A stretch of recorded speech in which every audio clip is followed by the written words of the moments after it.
Hey San Ramon, today for art, we're going to talk about an artist named Joan Miro. When I first saw his name long time ago, when I didn't know anything about him, I thought it was a woman because I thought the name was Joan. I thought it was a woman named Joan. And then I found out his name is Joan, like John in Spanish. And he's from Barcelona. He was born, I think, 1893, so like before the 1900s, and he died in 1983. So he lived until he was like 90, and he lived in Spain, I think, pretty much his whole life. And he was a really cool artist because he, kind of a lot of artists at that time, they started sort of more realistic, and then he got really into like the abstract kind of surreal stuff, and then he got really abstract. So I'm going to show you some of his work before we get started. Unfortunately, I don't have it on a piece of paper because my printer's not working very well. It's not giving good color, and I can't get any color. So I'm going to show it to you this way. Can you see it? There might be a little reflection from my window. I apologize for that. This is one of his first paintings, or one of his paintings first one that I was aware of, I'm going to say. And I like this one because my daughter's their doctor's office has this in it. So whenever I see this, I think of the doctor. And it's very simple. It's just blue in the background with black dots and red. But there's something really bold about it that I like. And very abstract. And he has a sort of a funny sense of humor. I'll show you this one. Look at this one, you guys. Isn't this wacky? I'm going to back it up a little bit so you can see the whole thing. This one's called The Garden. And you might think at first, what on earth is that about? But then you start to look more carefully, and you can start to see like these are like the flowers. These are some birds flying. It's a little quail, I think, which I have in my garden right now too. I'm not exactly sure what that thing is in his garden. This might be like a rabbit. But do you see how he sort of, it's very whimsical. It's these sort of goofy looking creations that he turns into a piece of art. Look at this. Isn't this wacky, you guys? But if you really stare at it for a while, you'll start to see other stuff in it. I'm sorry for the reflection's so bad in that. I hope you guys can see that okay.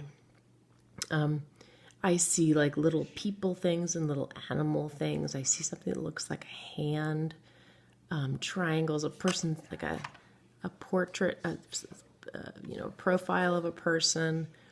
And their whole, actually that's the whole body. See, they've got like a triangle body. Aren't they goofy? So you get to be kind of goofy with this project, which I like. Sorry, I'm going the wrong way. This one I think is fun too. And notice the colors he's choosing. He's choosing a lot of primary colors, really bold colors, and a lot of black. So make sure if you do this one, you have a black crayon or pencil or marker is probably best. And think about big, bold colors. And you might even be able to do a little research with your family to find out more stuff that he did. Sorry, I'm having trouble moving this one back up. Hold on. Oh, geez, hold on a second. There's another one I want to show you. There's the bottom. There's the one at the bottom that I think is the funniest, actually. So look at that one. What does that remind you of? Do you see it? Yeah. Okay, so it's if you're looking, if you know Disney well, I think that's supposed to be Mickey Mouse and Donald Duck and either Goofy or Pluto. This was, I mean, he was probably doing this in the early to mid 1900s. So this is when Disney was just coming out with his stuff. So I think he probably was a big Disney fan.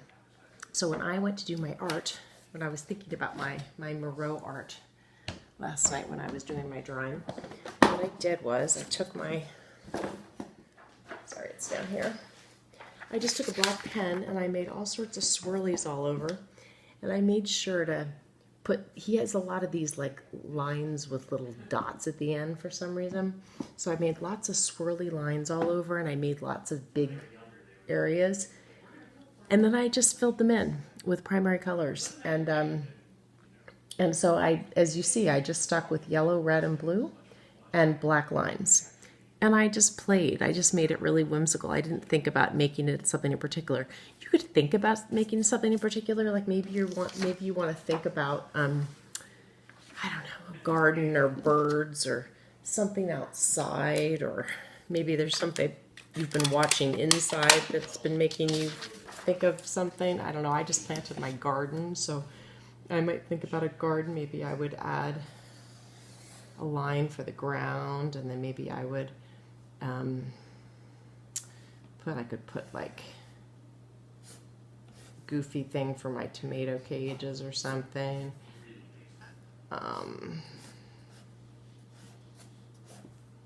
You really can do whatever you want. Maybe you want to have a little bird up here.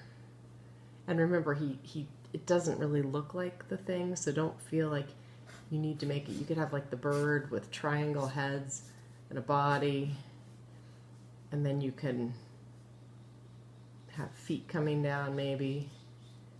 It's all very goofy, and then you can fill those in with your markers or with crayons. If you only have crayons, that's fine. And you're going to fill in the whole paper. Maybe you want to have a big sun over here,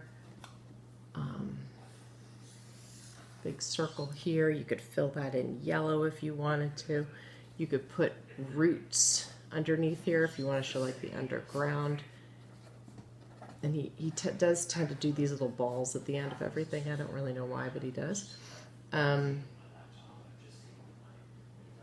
The world's kind of your oyster. You can do whatever you want with this. You could do little like creatures underneath the ground. Maybe they're like living in a tunnel under here. Just super goofy. So I'm going to show you my original one again, because you don't, when I did this last night, I didn't think anything. I just drew lines and I just started filling in areas. I wasn't thinking about anything in particular. So you could either take it totally abstract like this, or you could do the other way and start thinking about something in particular that you want to represent. It's kind of up to you, but I just thought he was kind of fun.